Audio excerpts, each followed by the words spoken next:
MLA Etela Rajender BRS పరిపాలనపై విరుచుకుపడ్డారు. BRS పాలనలో దళితుల జీవితాల్లో వెలుగు రాలేదని, తెలంగాణలో కేసీఆర్ కుటుంబం మాత్రమే బాగుపడ్డదన్నారు.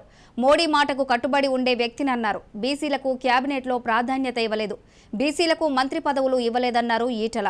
దేశానికి బీసీని ప్రధానమంత్రిని చేసింది బీజేపీ పార్టీ అని ఆయన అన్నారు. బడుగులకు రాజ్యాధికారం వస్తుందని చెప్పిండు. తెలంగాణ వస్తే బడుగుల జీవుల్లో వెలుగొచ్చని చెప్పిండు. ఇవాళ బడుగులకు అధికారం రాలేదు, బడుగుల జీవితాల్లో వెలుతురు రాలేదు. కేవలం తెలంగాణ రాష్ట్రంలో ఒక కుటుంబం మాత్రమే వెలుగొచ్చింది, ఒక కుటుంబానికి మాత్రమే పదవులు వచ్చినాయి, ఒక కుటుంబానికి మాత్రమే సంపద వచ్చింది. ప్రజలు మాత్రం బదే బతుకులు మాత్రం ఆగమైపోయినాయని చెప్పి భారతీయ జనతా పార్టీ గమనించింది. నాకు తెలిసి దేశంలో మాట చెప్పకుండా అమలు చేసిన పార్టీ భారతీయ జనతా పార్టీ.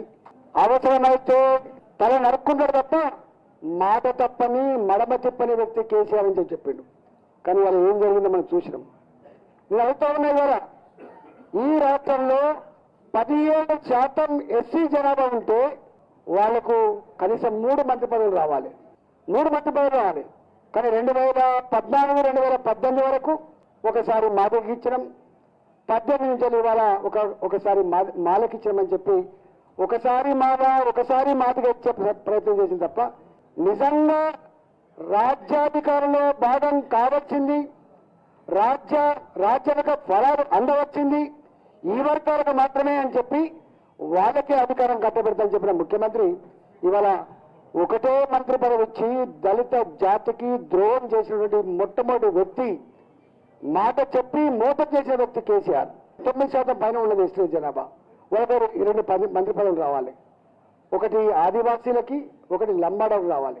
10 సంవత్సరాల కాలంలో తెలంగాణ రాష్ట్రంలో ఒక్క సంవత్సరం కూడా ఒక్క వ్యక్తి కూడా ఇలా ఆదివాసీ మంత్రి లేడు.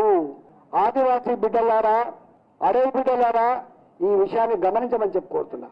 అట్లనే బీసీలకి వాస్తవంగా 52%, 8 లేదా 9 మంది మంత్రులు ఉండాలి. నాతో పాటు 4 ఉంటాయి. ఆ 4 కూడా ఏం శాఖలు ఉంటాయి?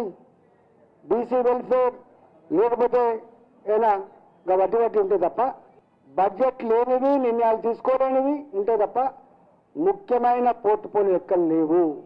చివరికి నన్ను బయటికి పంపించిన తర్వాత నా ఖాళీ ఏర్పడ్డ మంత్రి పదవిని కూడా ఎవరు కట్టబెట్టిండ్రు? మళ్ళా ఒకటే సమాజం వర్గాన్ని కట్టబెట్టిండ్రు.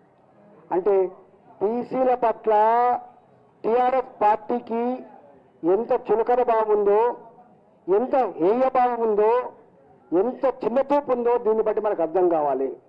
నేను ఒకటే విజ్ఞప్తి చేస్తా ఉన్నా ఈ సందర్భంగా, తెలంగాణ 135 కులాల బీసీ బిడ్డలారా, ఇవాళ ఎన్నో సంవత్సరాలుగా టెంట్లు తెచ్చినాం, గొంతు విప్పినాం, కానీ ఫలితం రాలే. ఇవాళ ఫలితం నీ ముంగిట్లో ఉంది. దేశానికే ఒక ఓబీసీ ప్రధానమంత్రిని అందించిన ఘనత చరిత్ర భారతీయ జనతా పార్టీ.